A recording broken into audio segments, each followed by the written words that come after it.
할렐루야. 주님께서 우리와 같이 계십니다.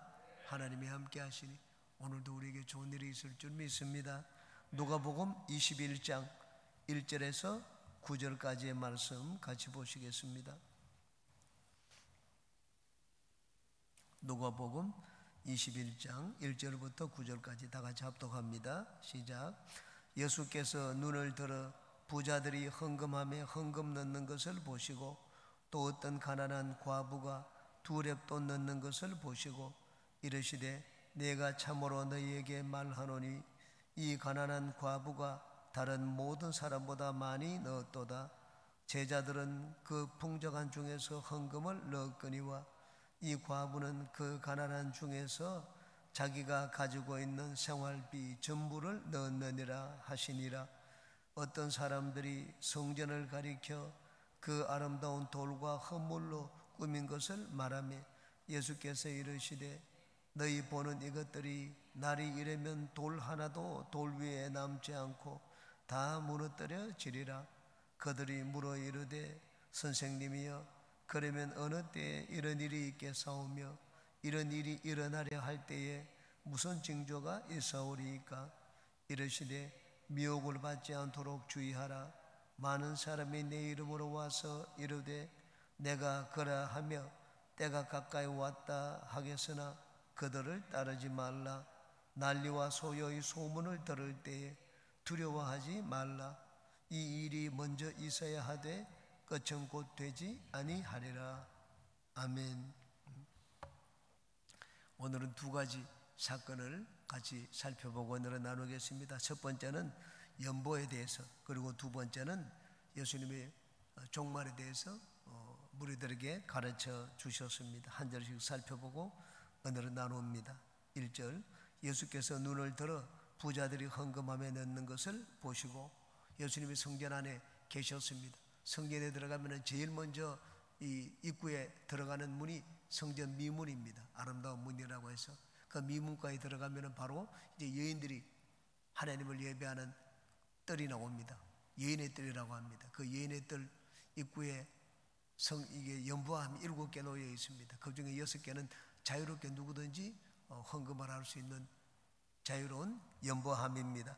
이 자유로운 연보함에 부자도 와서 헌금을 드리고 가난한 과부도 와서 헌금을 드리는 것을 보셨습니다. 그래서 이 광경을 보고 예수님이 말씀을 하십니다. 2절에 또 어떤 가난한 과부가 2렙돈 넣는 것을 보시고, 2렙돈, 렙돈은 이 당시에 가장 작은 화폐 단위입니다. 구리로 만든 단위입니다. 미국에는 제일 이 작은 화폐 단위가 센트입니다. 우리나라는 제일 작은 화폐 단위가 1원짜리로 나옵니다. 1원짜리도 나오지만은 보통 10원짜리, 10원짜리도 보기 힘들면 100원짜리, 여긴 100원짜리도 아니고 10원짜리라고 보면 좋겠습니다. 참새 2마리가 한 아사리온에 팔린다고 했습니다. 그 아사리온의 8분의 1에 해당되는 것이 여기 있는 렙돈입니다. 참새 2마리가 한 아사리온에 팔리니까 한 마리 살려면은 절반 아사리온이 있어야 됩니다.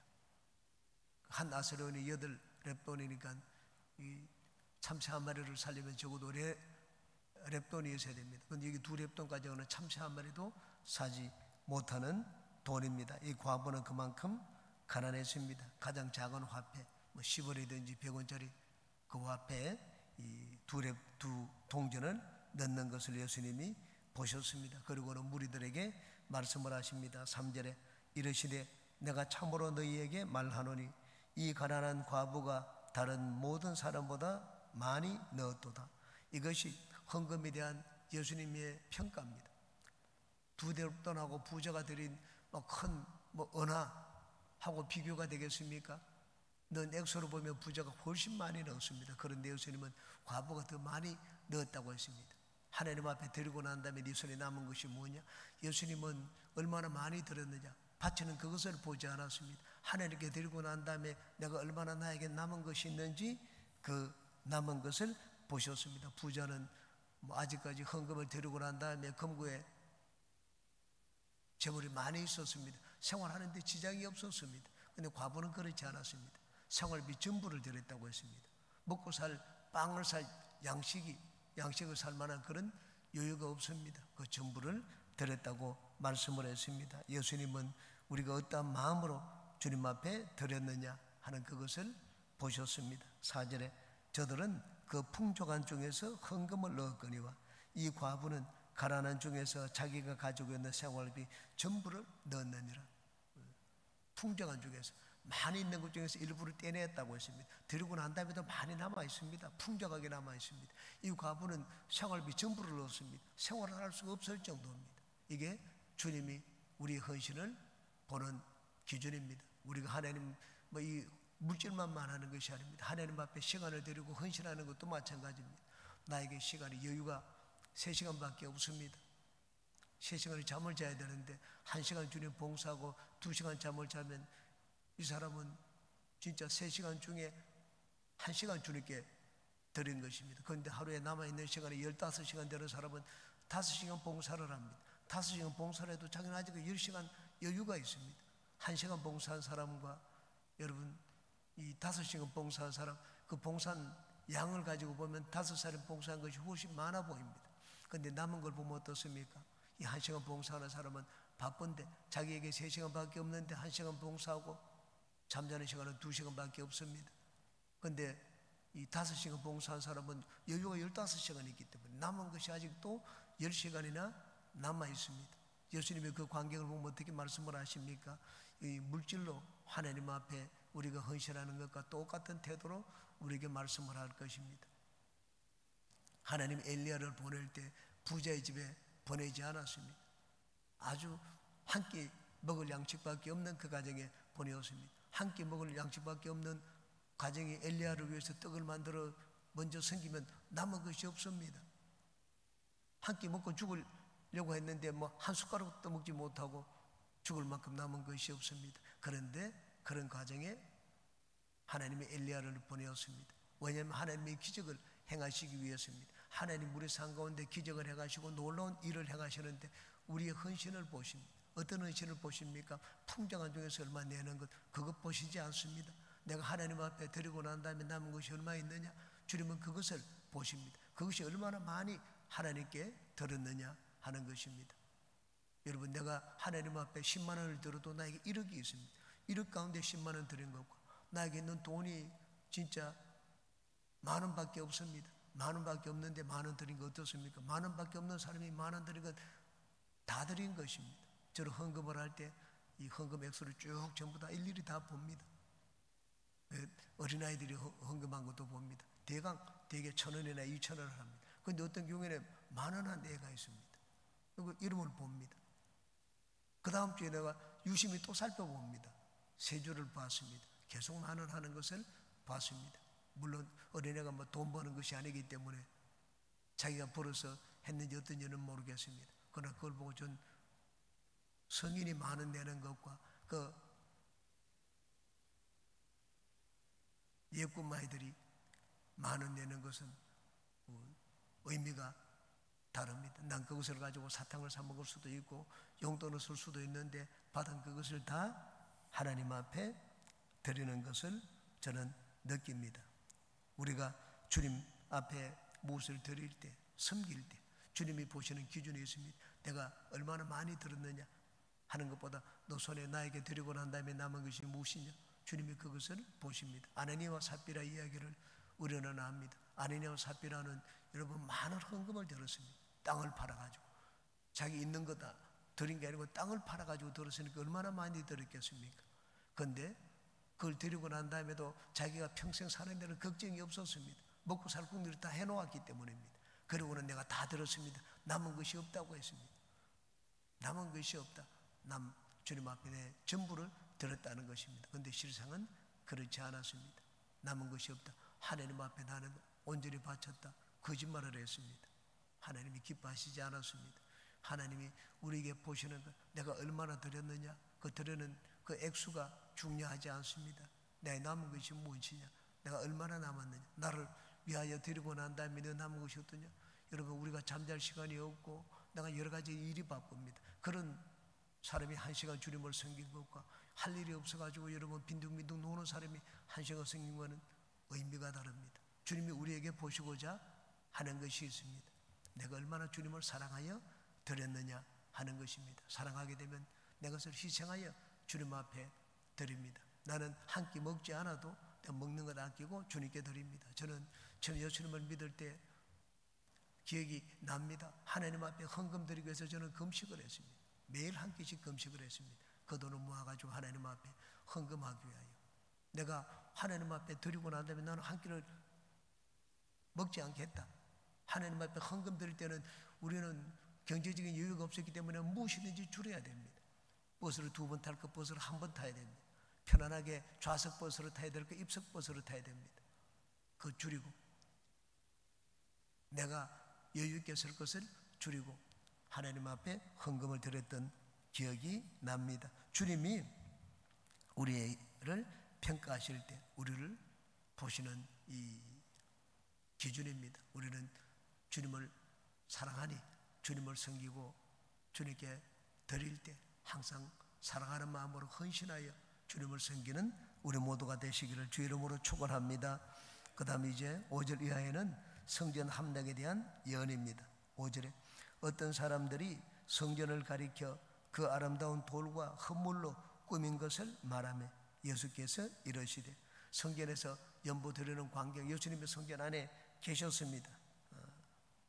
이 연보가 참 연보가 어떤 것인지 가르쳐 주셨습니다. 그러자 사람들이 이 성전에 이제 들어가니까 들어오면 제일 먼저 보이는 게 그 아름다운 성전입니다.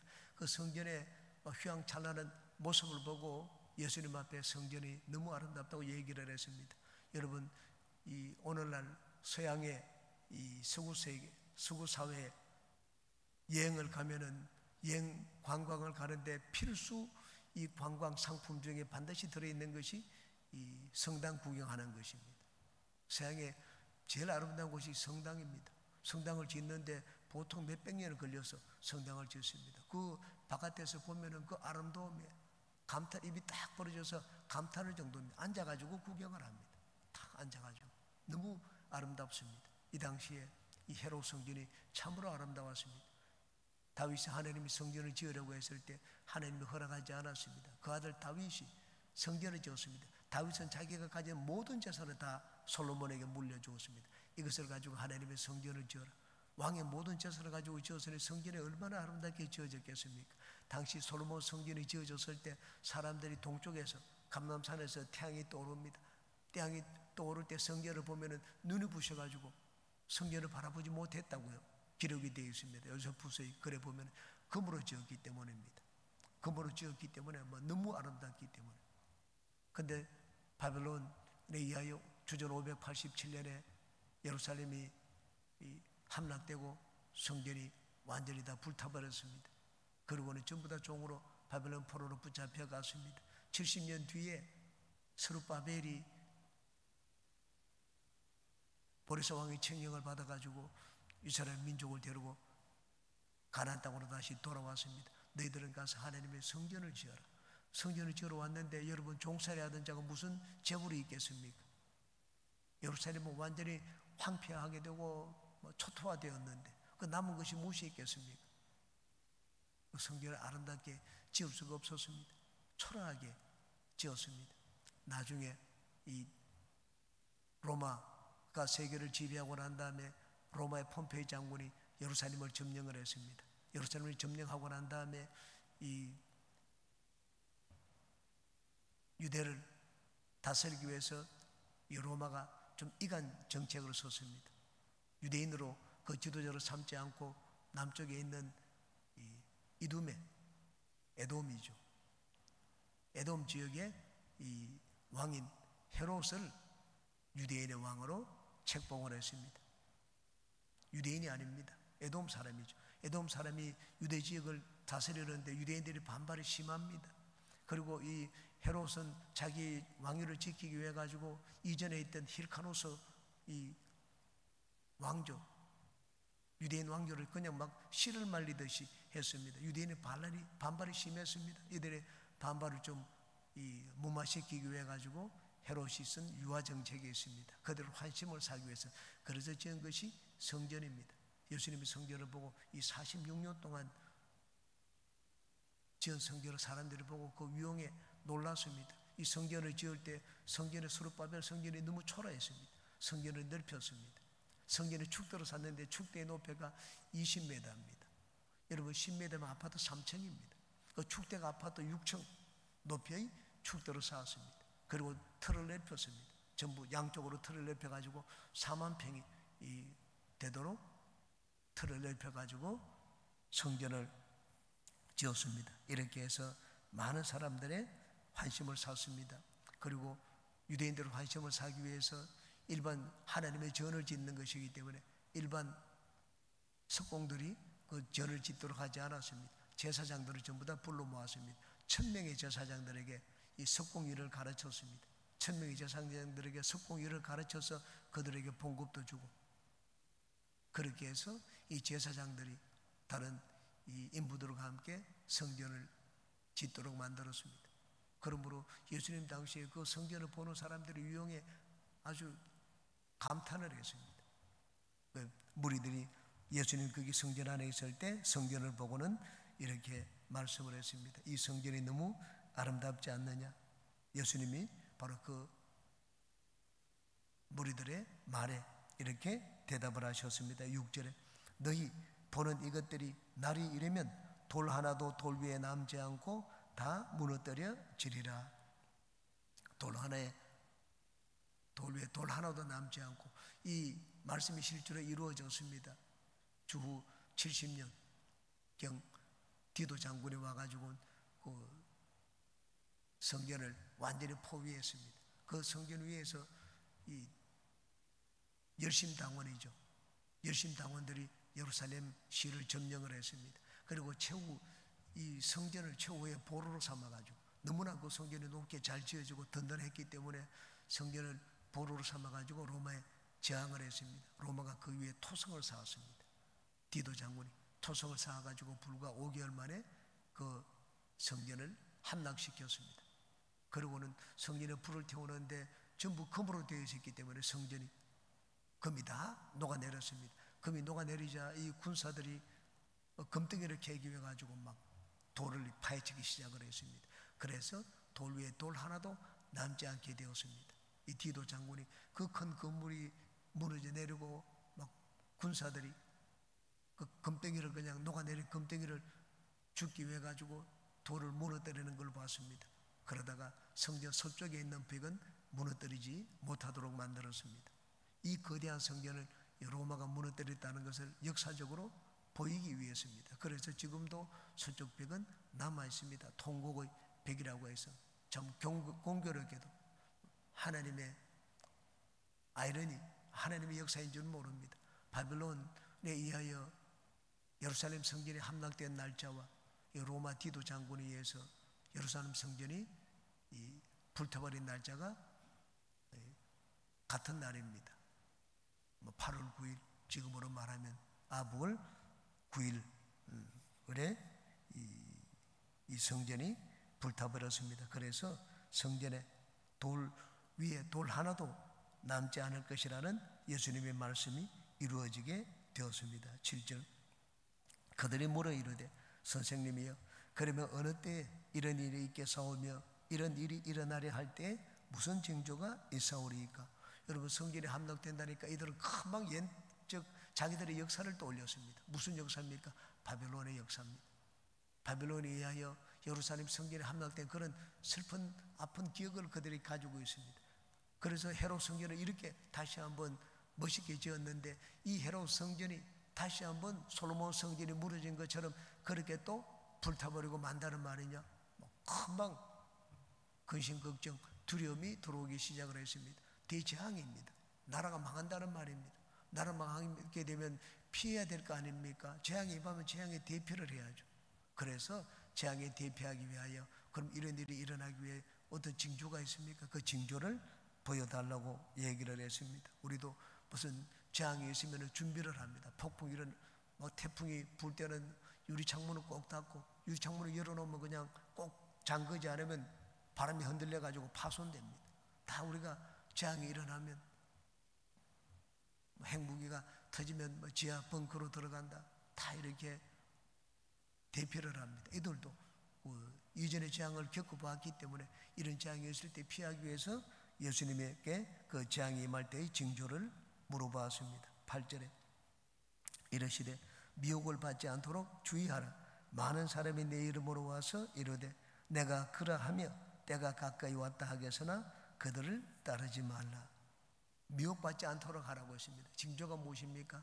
많은 사람들이 와서 미혹할 것이라고 했습니다. 그들이 와서 내 이름으로, 예수님의 이름이 무엇입니까? 예수님은 그리스도입니다. 예수님의 이름으로 왔다는 말은 내가 그리스도다, 자칭 그리스도라고 말하는 자들이 와서 이들을 미혹할 것이라고 했습니다. 여러분, 역사적으로 볼 때 나라 망할 때죠. 되면은 막 어지럽습니다. 그러면 그때는 이제 거짓 선지자들이 나타납니다. 사람들, 우리나라도 마찬가지입니다. 전쟁이 나서 나라가 막 망한다고 하면 어떻게 됩니까? 이제 그때는 막 용하다는 사람을 찾습니다. 어떻게 되는지 정쟁이를 찾고, 그리고 이 도피처를 찾습니다. 이 혹세 무민하는 이 거짓 선지자들이 나타나는 때가 나라가 어지러울 때입니다. 이제 난리 소문이 나고 이제는 막 나라가 망한다, 그렇게 하면 살 길을 찾습니다. 그러면 여기 살 길이 있다 하면 사람들이 거기 따라갑니다. 마지막 때가 오면은 많은 거짓 선지자들이 예수님의 이름으로 올 것이라고 말씀을 했습니다. 예수의 이름으로 온다는 말은 내가 그리스도다 고 말한다는 의미입니다. 우리나라에도 여러분, 이 하나님이라는 자가 20명이 있고 자칭 재림주가 50명이나 됩니다. 더 조그마한 한두 명까지 얘기하면 1000명 가까이나 됩니다. 그만큼 내가 그리스도다, 그런 자들이 많습니다. 정명석, 영어 이름을 JMS라고 했습니다. Jesus Messiah Savior, 예수 그리스도 메시아, 자기 이름을 영어로 그렇게 얘기를 했습니다. 많은 사람들이 거기 농락을 당했습니다. 여성 신도들을 추행하고 해외로 도망갔는데 마침내 붙잡혔습니다. 붙잡혀가지고 우리나라 와서 10년형을 살았습니다. 10년형을 살아가지고 출소하고 난 다음에 전자팔찌를 끼고 난 다음에도 또 성적인 범죄를 저질렀습니다. 그러다가 이 정명석 씨가 한 행동이 이 넷플릭스를 통해서 나는 신이다, 그 타이틀로 온 나라에 방영이 되었습니다. 그래서 또다시 재판을 받았습니다. 20 몇 년형인가? 재판을 3년입니까? 재판을 선고받고 지금은 또 형을 살고 있습니다. 여러분, 너무나 아닌데 어떻게 사람들이 그렇게 거기 넘어갑니까? 어지러울 때 사람들이 다 도피처를 찾습니다. 그럴 때 사람들이 이 거짓 유혹에 넘어가기 쉽습니다. 말세 어떤 일이 일어났는가? 그때는 거짓 선지자들이 많이 나타날 것이라고 했습니다. 내가 그리스도다, 예수의 이름으로. 예수님이 그리스도라고 오셨을 때는 유대인들이 예수님을 배척했습니다. 그러나 나중에 완전히 이제 세상 종말에 왔다, 그때 예수 이름으로 거짓 선지자들이 나타나면 사람들이 거기 그냥 넘어갈 것이라고 말씀을 했습니다. 이 거짓 선지자가 와서 전하는 이 메시지의 내용이 무엇입니까? 때가 가까이 왔다 하겠으나 그들을 따르지 말라고 했습니다. 때가 가까이 왔다, 종말입니다. 종말, 이제는 끝장났다. 이게 이단의 교주들이 전하는 중요한 메시지, 거의 공통적입니다. 끝이 왔다, 이제 막 세상 마지막이다. 겁을 줍니다. 두려움을 줍니다. 그 두려움에서 이제 끝이 왔기 때문에 살아남기 위해서 이 거짓 선지자가 하는 말을 따라갑니다. 우리 기독교, 정통 기독교의 하나의 전통이 있습니다. 정통 기독교의 전통 가운데 하나는 요한계시록을 해석하지 않는 것입니다. 개신교 신학의 아버지 칼빈이 모든 주석서를 썼는데 요한계시록은 쓰지 않았습니다. 모르겠다. 요한계시록 주석서 쓰지 않았습니다. 이게 자기들이, 이게 신학의 아버지가 그렇게 나는 요한계시록 모르겠다고 해서 쓰지 않았는데 그들이 어떻게 요한계시록을 막 해석을 하고 하겠습니까? 그래서 정통 기독교에서는 요한계시록에 대한 강의를 하지 않습니다. 이단의 특징이 무엇입니까? 이거다. 정통 기독교에서 하지 않는 요한계시록, 여긴 요한계시록을 푼다. 우리가 몰라서 못 푸는 줄 알고, 얘기하지 않는 줄 알고 요한계시록에 대해서 내가 말탄 자다, 내가 승리한 자다, 이만희식 요한계시록을 자기 마음대로 해석을 합니다. 사람들이 넘어갑니다. 왜? 정통 기독교에서 요한계시록에 대한 강의를 잘 안 들어보기 때문입니다. 거기서 얘기하니까 야 진짜 그런 줄 알고 넘어갑니다. 이게 이단들의 특징입니다. 이단들의 공통적인 특징입니다. 여기 때가 가까이 왔다. 종말에 대한 메시지입니다. 종말에 대한 메시지를 전합니다. 그러므로 여러분이 어디 저기서 뭐 말씀을 잘 푼다 그렇게 얘기하고 종말에 대한 얘기하면 99%가 이단입니다. 정통 기독교에서는 종말에 대해서 거의 얘기를 하지 않습니다. 종말에 대해서 얘기하기 시작한 것이 20세기 들어왔습니다. 20세기 들어와서 오순절 운동이 일어나고 오순절 교단에 세워지고 난 다음에 오순절 교회에서 종말에 대해서 얘기를 했습니다. 그리고 기존 교회에서는 오순절을 이단이라고 했습니다. 우리 순복음 교회 오순절 교단은 이단이라고 했습니다. 왜? 그들은 종말을 가르치지 않았는데 오순절 교단의 신앙의 특징이 제일 중심에 있는 것이 재림과 종말 사상이기 때문입니다. 그런데 지금은 정통 교독교에서도 이제 재림에 대해서 얘기를 합니다. 종말에 대해서도 얘기를 합니다. 그러므로 여러분 종말에 대해서 얘기를 하고 요한계시록에서 얘기하는 것은 99%가 가짜라고 생각하면 됩니다. 절대로 넘어가지 마시기를 바랍니다. 마지막 9절 난리와 소여의 소문을 들을 때 두려워하지 말라. 이 일이 먼저 있어야 하되 끝은 곧 되지 아니하리라. 난리와 소여의 소문을 들을 때 예수님이 언제 때를 말씀을 하셨습니까? 이들은 성경의 함락 때를 말씀을 하셨는데 예수님은 마지막 때 일을 말씀해 주셨습니다. 이게 예수님의 답변입니다. 여러분 성경을 복음서를 보십시오. 제자들이나 무리들이 예수님께 질문을 합니다. 예수님은 질문에 회피하지 않았습니다. 예수님은 대답을 해 주셨습니다. 그런데 예수님의 대답은 그들의 질문에 막 정확하게 전곡을 씌우는 그런 대답을 하지 않았습니다. 예수님은 당신이 하시고 싶은 말씀을 하십니다. 항상 제자들의 질문은 땅에 있는 것에 대한 관심을 가진 질문입니다. 땅에 있는 것에, 이 땅에 어떤 일이. 그런데 예수님은 땅에 일에 관심이 없는 분입니다. 항상 예수님이 대답을 해 주시는 것처럼 보입니다. 그런데 자세히 보면은요 전혀 핀트가 맞지 않는 대답입니다. 예수님은 질문에 대답을 해 주시는 것처럼 보이지만 당신이 하시고자 하는 말씀을 늘 하셨습니다. 여기도 마찬가지입니다. 성전이 무너질 때 그때는 이제는 완전히 끝이라고 생각을 하는데 예수님은 진짜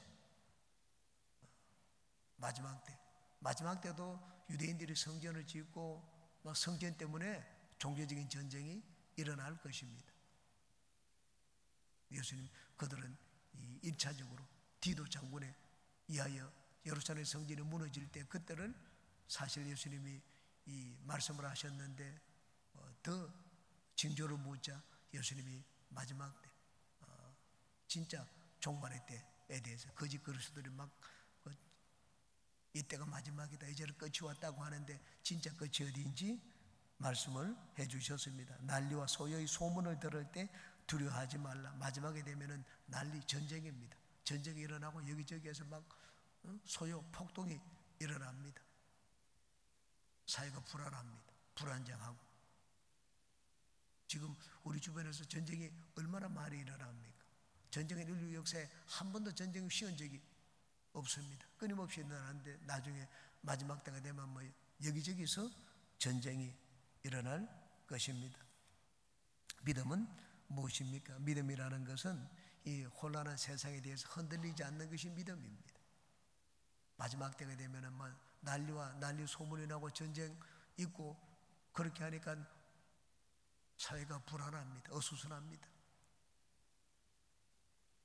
여기 길이 있다 그리로 가고 저기 길이 있다고 하면 저리로 가고 그럴 때 흔들리지 않는 것이 믿음입니다. 여러분은 세상이 흉흉할지라도 그리고 세상이 어지러울지라도 항상 여러분 마음을 평안하게 하고 여러분 마음을 지키는 믿음의 사람들이 되시기 바랍니다. 이 일이 먼저 있어야 하되 끝은 곧되지 아니하리라. 전쟁과 폭동의 소문이 첫째에 들리지만 그것은 이제 시작에 불과하다고 말씀을 하셨습니다. 여러분, 태풍이 불 때 그 징조가 있습니다. 재난이 올 때는 항상 징조가 있습니다. 이 아주 미물들은, 짐승들은 징조를 합니다. 다 피합니다. 원숭이도 피하고 개미도 피하고. 태풍이 오고 홍수가 있고 그럴 때 짐승들은 그 징조를 알고 피하지만 사람은 그만큼 지혜롭지를 못합니다. 과학을 발달시켜 가지고는 전부 준비를 하지만, 그러나 사람은 이 동물만도 못한 때가 많습니다. 이 일이 먼저 있어야 돼 하되 끝은 곧 되지 아니하리라. 세상이 종말이 오기 전에 어떻습니까? 여기 난리와 난리, 전쟁 소문이 있다고 말씀을 했습니다. 여러분, 처음에 기독교의 가르침은 그렇지 않았습니다. 예수님이 이 땅에 오셨는데 세상이 너무너무 태평성세를 이루고 이 세상에 더 이상 이제는 죄가 없어지기 때문에 이 세상에 완전히 의로운 사회가 되기 때문에 위에서 하늘에서 하나님이 이 세상 나라를 접수하러 온다, 그렇게 주장을 했습니다. 이게 감리교의 주장이었습니다. 어거스틴이 그런 주장을 했습니다. 이 전통적인 주장이었습니다. 그런데 시간이 지나고 지날수록 보니까 세상은 좋아지는 것이 아니었습니다. 세상이 점점 황폐해져 갔습니다. 1차 대전, 2차 대전, 세계대전이 일어나고 이제는 3차 대전이 일어나면 지구는 완전히 막 가루가 될 것입니다. 핵무기를 터뜨리면. 여기 있는 것처럼 이 세상 끝에는 어떤 징조가 있습니까? 세상은 결코 좋아지지 않습니다. 평화로워지지 않습니다. 마지막 때가 있기 전에 난리와 소요의 그런 소문들이 있을 것이라고 말씀을 했습니다. 우리가 더욱더 여러분 마지막을 살고 있습니다. 우리가 지금. 그리고 또 마지막에 가까워올수록 우리의 믿음을 지켜야 됩니다. 믿음을 지키기 위해서는 흔들리지 말아야 됩니다. 성령을 의지해야 됩니다.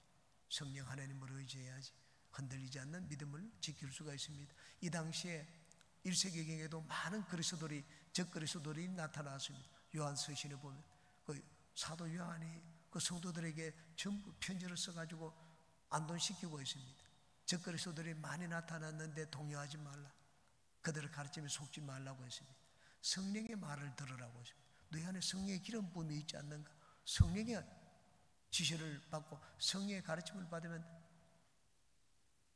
괜찮다, 그렇게 말씀을 했습니다. 오늘날도 우리가 우리의 믿음을 지키는 데 필요한 것이 성령 하나님입니다. 우리는 더 성령 충만하여 성령과 함께 오늘도 신앙생활하는 우리 모두가 되시기를 주님의 이름으로 축원합니다. 기도합니다. 하나님 아버지, 오늘도